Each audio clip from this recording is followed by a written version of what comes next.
하지만 중국의 최고 지도자들도 중국인들도 이와 같은 중국의 역사를 잘 알고 있기 때문에 민생을 증진시키기 위한 정책을 전개하기 위해서 노심초사하고 있는 것입니다. 여러분 안녕하십니까? 수근수근 우수근의 우수근TV입니다. 네, 우리가 잘 모르는 중국 시리즈, 이번에는요, 중국의 진시황을 보면은 지금의 중국을 알 수 있다 라는 것입니다. 네, 한번 보실까요? 기원전 221년 진시황이 중국 최초의 통일국가 진나라를 건설하고 자신이 중국의 제1대 황제가 됐지 않습니까?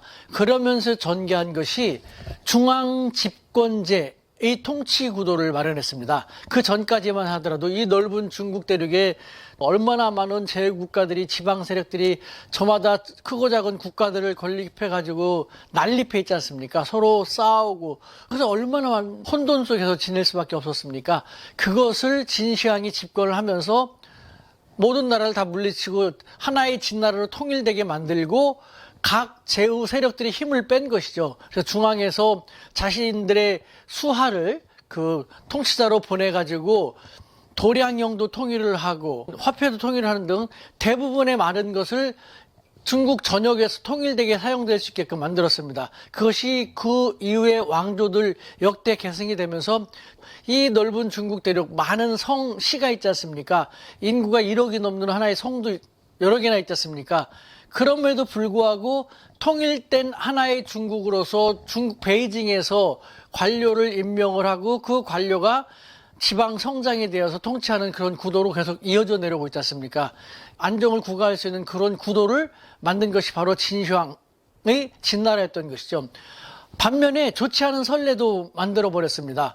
그러니까 강력한 중앙의 권력이 있는데 그것이 선종을 하고 통치를 잘 하면은 좋습니다만 사리분별력이 떨어지고 유약해지고 폭정을 하게 되면은 혹은 부패하게 되면은 민심이 봉기해서 결국은 그 왕조는 패망하게 된다는 그런 선례도 남긴 것이죠. 진나라도 진승오광이라는 농민들을 중심으로 한 농민 봉기가 일어나서 결국 망해갖고 역대 왕조들도 민심의 봉기에 의해서 폭정이 멈춰지게 되는 그런 사태를 맞이했지 않습니까?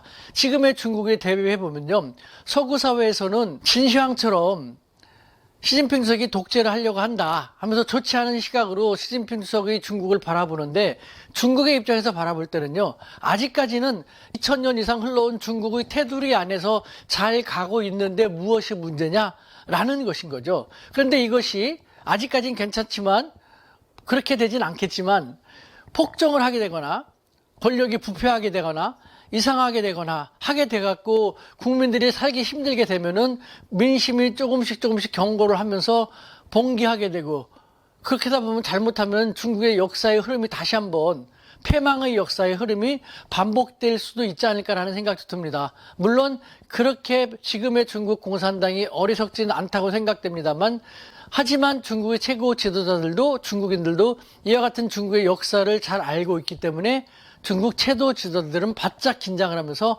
항상 민심을 예의주시하면서 민생을 증진시키기 위한 정책을 전개하기 위해서 노심초사하고 있는 것입니다. 이상 우수근이었습니다.